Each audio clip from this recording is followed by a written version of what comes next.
17 सितंबर 1950 का वो दिन जब गुजरात के छोटे से कस्बे में एक गरीब परिवार में एक ऐसे बच्चे का जन्म हुआ जिसने साल 2014 आते आते देश की सियासत की सूरत और सीरत बदल दी और बन गए भारत के सबसे ताकतवर शख्स। जी हां, हम बात कर रहे हैं भारत के प्रधानमंत्री नरेंद्र दामोदर दास मोदी की। वो मोदी जिन्होंने वडनगर स्टेशन से चाय बेचने से जीवन की शुरुआत की और दुनिया के ताकतवर से ताकतवर लोगों के साथ बैठकर चाय पीने लगे।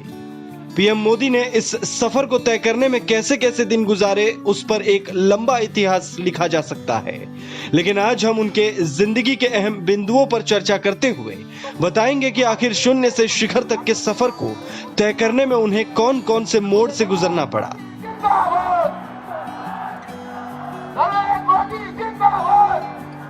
बचपन से ही देशभक्ति की भावना रखने वाले नरेंद्र मोदी का झुकाव राष्ट्रीय स्वयंसेवक संघ की ओर था।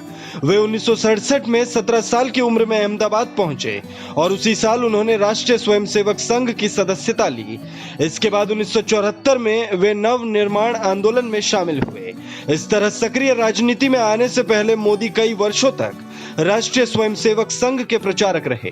1980 के दशक में जब मोदी गुजरात की बीजेपी इकाई में शामिल हुए तो माना गया कि पार्टी को संघ के प्रभाव का सीधा फायदा होगा।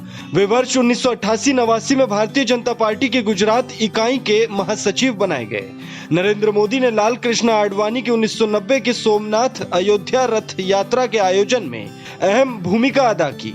इसके बाद वो भारतीय जनता पार्टी की ओर से कई राज्यों के प्रभारी बनाए गए। नरेंद्र मोदी को 1995 में भारतीय जनता पार्टी का राष्ट्रीय सचिव और 5 राज्यों का पार्टी प्रभारी बनाया गया।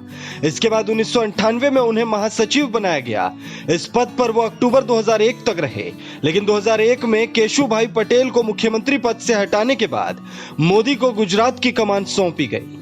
उस समय गुजरात में भूकंप आया था और भूकंप में 20,000 से ज्यादा लोग मारे गए थे। मोदी के सत्ता संभालने के लगभग 5 महीने बाद ही गोधरा रेल हादसा हुआ जिसमें कई हिंदू कार सेवक मारे गए। इसके ठीक बाद फरवरी 2002 में गुजरात में 2 समुदायों के बीच हिंसा भड़क उठी जिसमें 2,000 से अधिक लोग मारे गए। जब तत्कालीन प्रधानमंत्री अटल बिहारी वाजपेयी ने गुजरात का दौरा किया तो उन्होंने उन्हें राजधर्म निभाने की सलाह दी, जिसे वाजपेयी की नाराजगी के संकेत के रूप में देखा गया।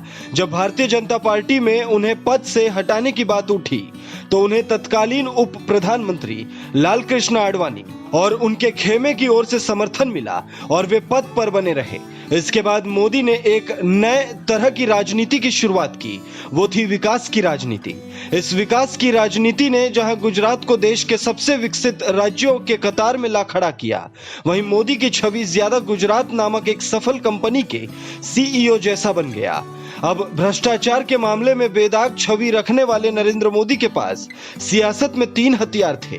पहला विकास, दूसरा हिंदुत्व और तीसरा राष्ट्रवाद। मोदी ने जब 2014 में राष्ट्रीय राजनीति में कदम रखा तो यही तीनों हथियार उनके लिए ब्रह्मास्त्र बन गए, जिसने सियासत के तमाम दिग्गजों को धाराशाही कर दिया और देश पर 60 सालों तक राज करने वाली 125 साल पुरानी पार्टी कांग्रेस समेत तमाम विपक्षी पार्टियां आज अपनी अस्तित्व की लड़ाई लड़ रही है।